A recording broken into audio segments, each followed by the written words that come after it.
কিছুদিনের মধ্যেই আমার মামার বাড়িতে একটা নিউ মেম্বার আসার কথা ছিল, তাই যথারীতি আমরাও ছিলাম ভীষণ এক্সাইটেড।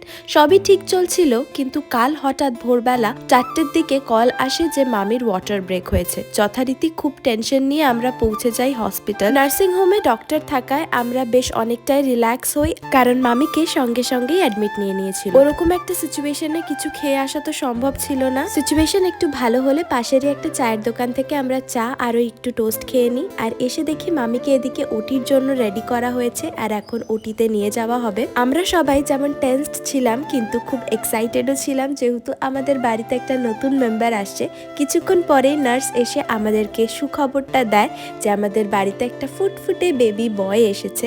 সেদিন এত বৃষ্টি হচ্ছিল যে আমরা সবাই বলছিলাম যে আমাদের বাড়িতে একদম গোপালই এসেছে। আর সবাই যে এদিকে কতটা খুশি সেটা তো তোমরা সবার মুখ দেখে বুঝতেই পারছো। তোমরাও প্রে করো যাতে আমার বাড়ির নতুন মিষ্টি সদস্যকে নিয়ে আমার মামি তাড়াতাড়ি হিল হয়ে যায় আর খুব খুব ভালো থাকে। হসপিটাল থেকে বেরিয়ে টুকিটাকি সবজি বাজার করে এবার চললাম বাড়ি গিয়ে মাকে রান্নাও করতে হবে।